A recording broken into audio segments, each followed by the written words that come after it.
Good evening and thank you for watching ECSO News on Blab TV, where facts matter. I'm Sergeant Melanie Peterson. And I'm Amber Southard. Let's take a look at our top trending stories. Between the dates of May 18th and May 26th, Jonica Ray Booth burglarized a home on Cousino Road. Booth is wanted for armed burglary, 44 counts of grand theft of a firearm, grand theft, and dealing in stolen property. On June 16th, both Monteo Darius Mitchell and Ontario Demetrius Ewing tried to pass counterfeit money at Odom's Bar on North Century Boulevard, as well as other businesses located in that area. Antonio Ewing is also wanted for fleeing and eluding law enforcement, driving while license suspended, and vehicle theft. Monteo Mitchell has been arrested. Caught holding a bag of stolen items. On August 9th, the Escambia County Sheriff's Office deputies were called to the 500 block of Quigley Avenue in reference to a vehicle theft. While on scene, deputies located Joseph Dean Swarbrick, who was holding a bag full of stolen items, including phone cords, wallets, change, and a handgun. Swarbrick was arrested and charged with multiple counts of burglary and petty theft. He was also charged with grand theft of a firearm. We need your help locating or identifying different suspects involved in crimes throughout Escambia County. Jennifer Elaine Sullivan is wanted for fleeing and eluding law enforcement, driving with a license suspended, aggravated assault on a law enforcement officer, petty theft, and dealing in stolen property. On June 19th, this suspect broke into a vehicle at the Suburban Extended Stay on Barrancas Avenue. The suspect stole the victim's credit cards and used them at the CVS located on Gulf Beach Highway. It's believed he's driving this gray Chevrolet Suburban. On July 20th, the suspect broke into a shed behind the Coggins Insurance Agency building located on Fairfield Drive and stole several items. Surveillance cameras also showed the suspect attempting to break into the business. If you have any information on the identity or whereabouts of any of these suspects, call the ECSO at 436-9620 or Crime Stoppers at 433-STOP. We had a blast at the ECSO Explorers End of Summer Bash at Dreamland Skate Center earlier this month. The Summer Bash was to raise money for the Explorers and to help pay for events and different things like this so that they could do competitions and just help do anything that we need to do. The kids in the Explorer program, we do different events such as this one. We'll do different events as like National Night Out. We also help pass out school supplies during the school season when it starts. We do competitions. We've been to Gatlinburg, Tennessee, where we do they do competitions based on traffic stops, felony traffic stops, domestic violence calls, anything like that, and they get graded and judged upon that. Yeah, tonight I got out on the roller skates, and that shows that it's fun for us as well. As you can see, I'm sweating. And it was a lot of fun. It's been a long time since I've had skates on. The Explorers were skating. Everybody was having a good time. This is one of my gigs that I work, and the kids that I see here on every Friday night, they're going around making fun of me, laughing at me, so it's a lot of fun for everybody. If you're interested in being an Explorer, it's a lot of fun. We have a lot of fun. The kids, we meet every second Tuesday of every month, and I think the second and the fourth Tuesday. And then what we do is we just we go over, we have training sessions. It's just a lot of fun for the kids, a lot of fun for the Explorers. We enjoy mentoring them and teaching them some of the things that we know and some of the things that we do. Would you like to help prevent crime in your neighborhood? Neighborhood watch groups help prevent crime through awareness and closer relationships in your neighborhood. Are you interested in finding out how to start one or what the minimum requirements are? Available to all interested in Escambia County. These are one-evening seminars, and they are held at the main administration building, and a complimentary dinner is provided for attendees. Sign up early to attend on our website at escambiaso.com. While on patrol Sunday, Deputy Kearns noticed two young kids selling lemonade around 57th and Jackson Street. She talked to the kids about what they would do with the money they earned and found out they didn't have enough money for school backpacks. Deputy Kearns has two children of her own at home, and she knew she had some extra backpacks, so she quickly ran home and grabbed two. She added some pencils and folders for each of them as well. The kids were super excited to get them, and the older girl was so happy to get a JanSport. Have you seen the photos of sad school resource officers on their first day of school?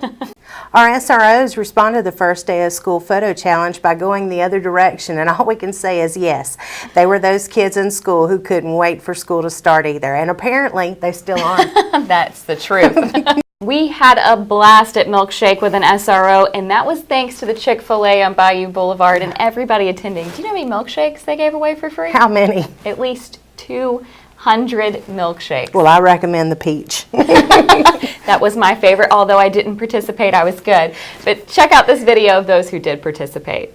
Milkshake with a Cop this time is at the Bayou Boulevard Chick-fil-A. What Milkshake with a Cop is a partnership with us, Chick-fil-A, and the Escambia County Sheriff's Office SRO program. We try to bring all the kids who are going to school this year, and it may be their first year going to a school where there's a law enforcement officer. We don't want them to be apprehensive or worried or scared. So we're trying to meet them early, a couple days before school starts, and just give them a time with us to talk, have a milkshake, have a cookie, have a sandwich here at a really fun time, and just let them understand why we're there. We're there for their protection. We're there for, just to talk and be friends, to be a resource to them and the parents and the school.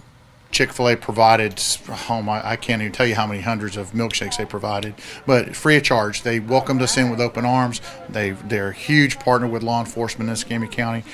Every Chick-fil-A wanted us to come, but this is the one we had this year. So we're really, really appreciative for what Chick-fil-A has done. What we're doing here is with the SROs that are assigned to the middle and high schools in Escambia County, the kids that are coming in, they get a chance to meet these guys. They get a chance to sit with them and talk with them. It's a really fun time. We want the kids to relax and have fun. Well, what we want kids to understand is we're law enforcement officers, yes, but we're also fathers. We're husbands, wives. But above that, we want to have fun with the kids. We want the kids not to be afraid of us. So as you see around us, there's a whole bunch of kids. There's a whole bunch of law enforcement officers in the middle of a crowded restaurant. We want to have fun with them. We don't want them to be afraid of us. We want that open door for them to come to us if there's something that they should need to talk to us about. We want that. We want to build that bridge. That way it starts young and we can carry that on through adulthood. We had a great time meeting everyone at National Night Out last week. A big thank you to all the businesses and organizations who participated in this year's event. Well, National Night Out is a national event that happens nationwide. Here locally, we take part in it also. It's just building partnerships and communities with the local law enforcement agencies, the local public safety agencies, and the local communities. There are several vendors out here that are out here giving out free stuff, and we're just all trying to build a partnership with the community and become one. Target is a big supplier for us that they participate every year. They're giving out school supplies to the kids as long as they last, and we have several other vendors here, Humana, the Pensacola Mess Hall, the Lutheran Services, several people here to hand out things and just to contribute and help out any way they can. Our youth in the community, when they realize we have a program that reaches out to not only them, but it reaches out to other youth and influences other agencies to do the same thing. It gives them the ability to be able to come out and participate right along with deputies, explorers they do. They get to experience some of the things that we do as law enforcement. So for our explorers to be out here, it's an influence on the community because the kids in the community get to see, oh wow, I can go into a junior explorer program basically so that I can have exposure to law enforcement. We also have all the school resource officers are out here tonight. There's 15 of them. We've got a full staff this year, so we're happy about that. Each of them are able to see some of the kids that maybe go to their schools in the community, so it's just a wonderful environment for everybody out here, and like Sergeant Frazier said, the partnerships that we build with the community, they can start at events like this, so we're pleased to be out here. Well, school has started back. We said that with the school resource officers Yes. and their funny picture, but a lot of people are now getting used to those school zones coming back on. Yeah, the buses are out. The flashing lights. So we just want to remind everybody a little bit of safety. Those flashing lights normally start about 30 minutes before school, during, while they're going into school, and then 30 minutes after. So just remain safe. And Lieutenant Simmons always tells people there always are a little bit of stragglers that'll be a little late after school, kind of trying to show up. So be careful there. And you said the buses. Yeah, be aware of the buses, make sure that you're slowing down and being aware, because sometimes those buses, they make random stops all along, even a major highway, Olive Road, 9th Avenue, and you have to be aware of the kids that could potentially be crossing the road as well. So just be mindful of them. Absolutely. We want to wish everybody a happy back to school and just stay safe. Absolutely. And also, not just school bus safety is important, but, we have made really good groundway with promoting Crime Stoppers in the schools. That's right. We've now added the Crime Stoppers app to all the Chromebooks, right? Absolutely. What was the thinking behind that? Why was that something? I felt it was really important. You know, we have talked amongst just you and I many times about not everybody has a cell phone. Students, some parents make them leave it at home, which, you know, hey, I totally support that too. But we just wanted to make it available to the students that did not have access to a cell phone to provide an anonymous tip. Main thing is just to keep school safe. Absolutely. So You now know? if they hear something, they see something, say something, they hear something around school, they're able just to get on their Chromebook, click on that app and report it that way, and then it goes to the school resource officers around in those areas, and they're Absolutely. able to follow up on those tips. So it's just another safety precaution that we're taking for the students here in Escambia County. Yeah, we want to keep everybody safe, and you know, we're very diligent in our efforts, so we just want to make sure you have access. Yeah, so that might be something new that you're going to see on your students' Chromebook if they bring them home. If you want to, you can talk them through that app, show them how to use it, let them know if there's bullying, any threats of violence in the school or anything of that nature, report it through that app. It's a great way to stay anonymous. That way, if your kid's worried about being picked on or bullied for reporting, everybody has them on their Chromebook. So they're not going to be singled out for having that app. No, and like Amber said, any information provided is anonymous, whether it be weapons, drugs,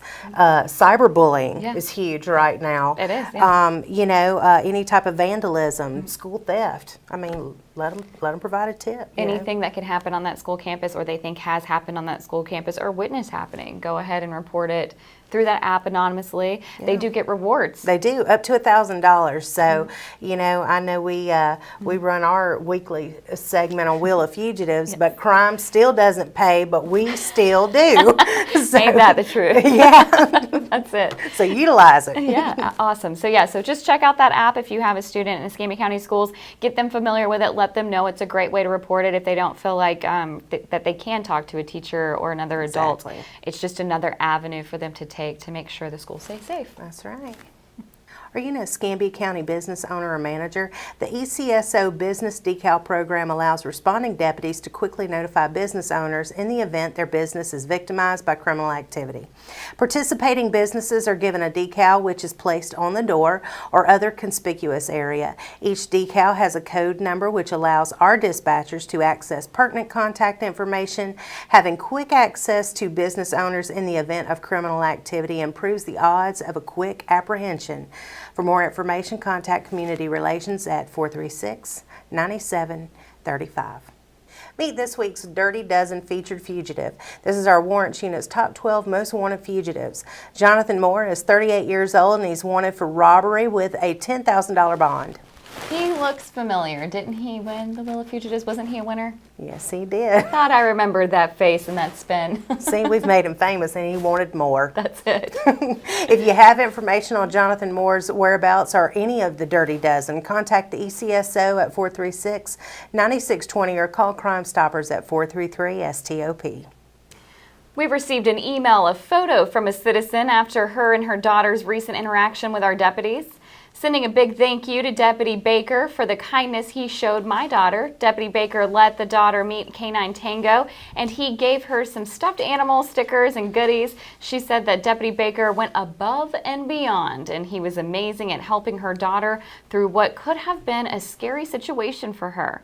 She also said all of the deputies on scene were nice, but the Deputy Baker's actions inspired her daughter to want to become a police officer one day. We are very proud of him for being a true hero in the eyes of a child that needed a hero that day. 9 members of the Escambia County Sheriff's Office were recently awarded the FBI LEDA Trilogy Award. The Trilogy Award is presented to those exceptional individuals who demonstrate a high standard of dedication to continued education. They must attend and complete the Supervisor Leadership Institute, Command Leadership Institute, and Executive Leader Institute. Congratulations to our Trilogy Award winners, Captain Martin, First Lieutenant Small, HR Director Don Braswell, Lieutenant Kappas, Sergeants Coburn, Dunlap, Hardy, Hendershot, and Langford. The Escambia County Sheriff's Office is offering a free training opportunity to help places of worship consider the security needs of their facilities and operations. The training is designed for anyone responsible for the safety of their place of worship and will help attendees to understand the challenges and needs of worship security. The goal is to make the process of creating a secure environment easier, less expensive, and more effective.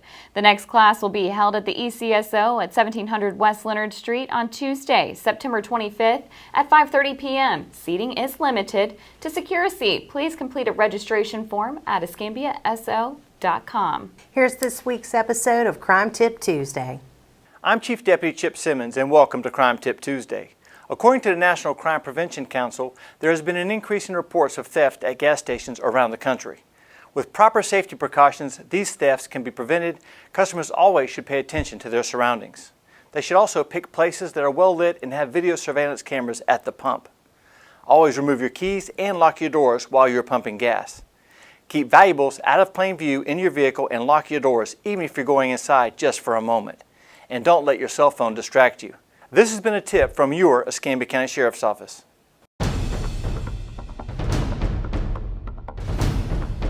We need your help locating the people in this week's Crime Stopper segment.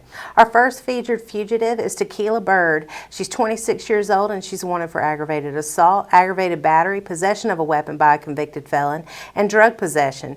Bird has no bond. I mean, could the list get any longer? I was waiting for you to take a breath. I thought it was going to end, but it didn't. It just kept going. And going. This is why Tequila needs to get off the streets and turn herself in, go to that Gold Star Hotel that's waiting for her, because we don't need somebody. She's obviously violent. She needs a break. She needs a break. She needs a break. Next one, a fugitive, is Jennifer Bregman. She's 42 years old and she's wanted for failure to appear. Bregman has a bond of $10,000. You know, you very seldomly get a bond on a failure to appear. Really? Yeah, and that's a pretty high one. Yeah, well, judges are like, no bond. There's no excuse. You were supposed to be here. You knew when you were supposed to be here. And now you've disrespected them in their time. Yeah. They don't like that. No, I can't imagine that makes you popular. Just show up. That's all you got got to a date. do. Just show up. Exactly. And finally, Patrick Mitchell. He's 45 years old and he's wanted for failure to appear for battery of an officer or firefighter. Mitchell has no bond, and I just don't get that part. Why are you trying to fight? Yeah. Why? Rest I your don't nerves. get it. You are being detained, arrested, whatever it may be. And if it's a firefighter, EMS, chances are they're helping you. Why even treat them that way? And if it's law enforcement, just listen. Absolutely. Do what they tell you to do, and there'll be no issues. Then you just gained all those extra charges from that. It's real simple.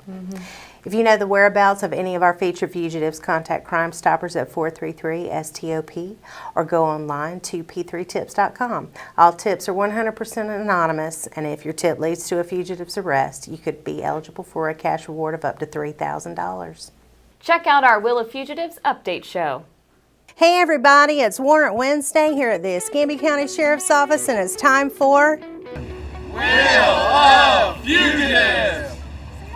We'd like to take a little bit just to thank everybody at home for all the help that they do. We spin the wheel, but it's really our prize patrol, our warrants unit, that goes out and does the hard job, which is capturing these fugitives, or they themselves do the right thing and turn themselves in. This show is actually running at about a 90% success rate, and with that said, we have caught some more fugitives, so we'd like to update you with that. We caught Lorenzo Gaynor. He had been sitting there on the wheel for a while, spun, and we were able to get him. And then Shirley Harbison, we actually spun. She won for Rolling with Madrina. We were on a show on Blab TV with Rolling with Madrina, and she spun the wheel, and our prize patrol was able to capture that fugitive. And then we had Dustin G. He turned himself in, so he did the right thing, saw his face on the billboard, and turned himself in, so we were happy about those. But you've got a few too you like to name off. Absolutely. Our tipsters have just been, really just doing a great job. We had Jerry Lilly, who was one of our Dirty Dozen. He was all over the kiosk. He had charges ranging from grand theft of a motor vehicle, drugs, fleeing and eluding, resisting arrest. So he stayed pretty busy. We also had Javante Pope. Javante, even being as young as he is, he had a long, lengthy arrest history, as well as he picked up 6 more additional charges, most of which were drugs, but just a variety. And last but not least, Herman Rigby, who we had featured as well. So I think so far we've got 7 left from 2017, and folks, we just do appreciate it. And it's like Amber and I always say, crime doesn't pay. But we do.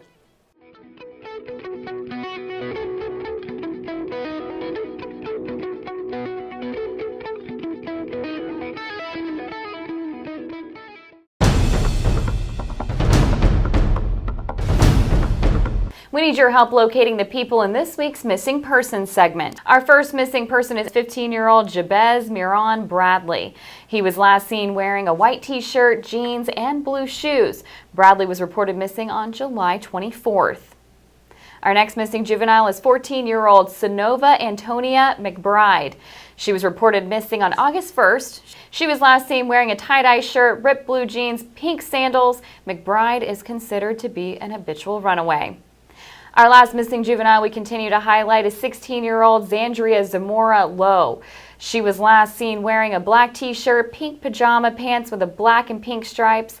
Lowe was reported missing on May 23rd. She's considered to be an habitual runaway. If you have any information on any of these people in this week's Missing Persons segment, contact the ECSO at 436-9620. We have a new event just around the corner. Well, I say new event. We do it every so often. It's called Cops and Kids, but it's got a different twist on it this time. Yeah, but we try to do 3 or 4 of these a year. It's a picnic basically with cops and kids, and that's exactly what we call it. It's a picnic. Yeah. But this year, or this time, it's on September 8th. So we're close to 9/11. So we're going to have a first responders, heroes type theme. Yeah. So again, you know, it's a cops and kids picnic. It's September 8th, which is a Saturday, and this time we're going to be in Ashton Brosenham Park. Okay. Those of you who don't know where Ashton Brosenham Park is, it's off 10 Mile Road. Once you get the sign there at Ashton Brosenham, follow it till it dead ends and you'll see us. We got Perfect. the far north 2 fields, I believe, this year. So yeah, we're going to have everything that we generally have with the cops and kids, but on top of this, we're going to have the Escambia County Fire Rescue there. We're going to have search and rescue there. We're going to have Pensacola Police Department's going to come out, and of course, we'll have the Explorers, we'll have the mounted unit, we'll have the SWAT team, we'll have K-9. the K-9s. They're Yeah. always a big hit for the kids. And of course, you'll have the SROs out there playing games with the kids. We're going to set up the hay bales again, but this time we're not going to have the kids run after a bad guy. Basically, what it's going to be a race. So they're going to have to, you know, race one of the SROs or one of the other deputies, or maybe some firemen. We'll just see how they do. We'll see how the day goes. Exactly. So hopefully we'll have good weather. We tried to do it at Ashton Brosenham a few months ago, but the weather didn't cooperate. Yeah. So we had the last one at Inslee Elementary, which was a huge success. A lot of people came out. So this one's going to be at Ashton Brosenham Park, September 8th, Saturday, 10 to 2. Yeah. Free hamburgers and hot dogs, free drinks. We're going to have games. We're going to have giveaways. We're going to have prizes.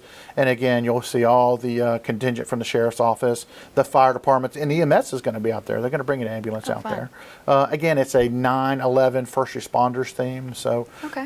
and we're getting a lot of positive input from different organizations inside the sheriff's office who want to come out and join us. So, Fun. So this year we've got actually a lot of different departments that are going to join Yes. us out there. Absolutely. You were saying IT? IT, they've come on board, and IT, for you guys who don't know, it's information technologies. They're going to partner with one of our sex crimes, computer crimes investigators, maybe give some parents some good information about cyber safety and you know, how to avoid predators online. And again, you'll have the SROs out there to answer any and every question that guys have. Yeah. Again, school starts August 13th, so this is going to be after school has started. But you'll have the SROs out there. I think we're going to get the command bus out there. We'll have the big SWAT beast out there. Kids love that thing. They It's do. a big They like armored to crawl car. in Yeah, and out of they love it and check it out. And yeah, the SWAT guys, I mean, those guys are just larger than life to these kids. So, Yeah, it makes for good pictures. It does. Yeah. It does. They get the uniform or the SWAT gear, which is pretty cool. So, Yeah. and of course, we'll have the K-9s out there doing their demonstration, and the mounted unit. Kids love seeing the horses. And again, the games and the food, and you know, we're Right. hoping for really nice weather. September 8th, hopefully it'll be a little cooler. But again, we'll have plenty of water and soft drinks out there too. So anybody that's never been out to our Cops and Kids event, or they're just kind of hearing about it, we've got a huge following. A lot of Yes. people typically do Yes, show they up. do show up, yes. But what is the thought process behind it? Why was this event created? Well, the original thought process was to have a relationship in a very informal, fun, Southern tradition picnic type setting. Right. So, and that's where it evolved from. Commander Tharp and I got together, and it was actually his brainchild. He wanted to have a picnic. He wanted to bring the community together, you know, in a very informal, fun setting. So what better way to do that? And the first one was a spring carnival type picnic, which we started. And I think the first one was over in Avondale. And since then, we've placed them all over the county, and we try to spread them out a little bit to give people in different areas the opportunity to come. But we invite anybody, anywhere, city, county, I don't care where you're at, come on over. So again, we want kids to come and have a good time with us. You know, we're not in schools, even though these are SROs that are doing it. Yeah. We're not answering calls. We're not on traffic stops. These are law enforcement officers, you know, having a good time. And we bring our families out. We bring our kids out. Yeah. So we want, you know, the community to come with us and say, okay, these guys are, you know, yeah, the law enforcement officers, but they're part of the community.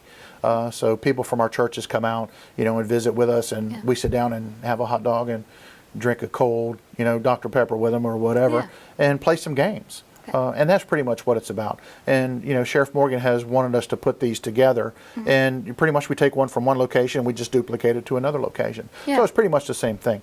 So this go around, it's like I said, the 9/11 first responders thing, and we're bringing in some extra help. It'll be a lot of fun. Exactly. We're going to have a lot of people out there. So coming out and join us. So what are things people need to know? Who's allowed to come out there? Is it free? It's perfectly free. Anybody's allowed to come out there. We like the kids to come out because we like the relationship with the kids. If we can build that relationship between law enforcement and kids at that young age, we hopefully can nurture that and use that later on in life, you know, and help prevent crime, help solve crimes in a community because they feel comfortable talking to us. It's not that the parents don't, but, you know, we try to hit all levels of the spectrum. So, again, for kids to feel comfortable talking to us and being around us in a very informal, fun atmosphere, we want that to carry over. We don't want them to be afraid of us. Even though the things they hear and sometimes the things that they see involving law enforcement is not always positive. And we understand people don't call us to their homes because they're having a good day. Generally something bad or something terrible has happened. So kids see that and they associate law enforcement with the bad stuff, with the negative stuff. So we want them to associate us with the good, the positive, the safe, and build that, and they understand a little bit more why law enforcement is necessary in a community and why it's necessary for them to partner with us, with the communities and with the neighborhoods to help prevent and solve crimes. Well, thank you so much for talking about this event. We're really excited. And to be able to partner with all the other first responders. It's going to be a great time. It's going to be fun. Well, we hope to see you on September 8th.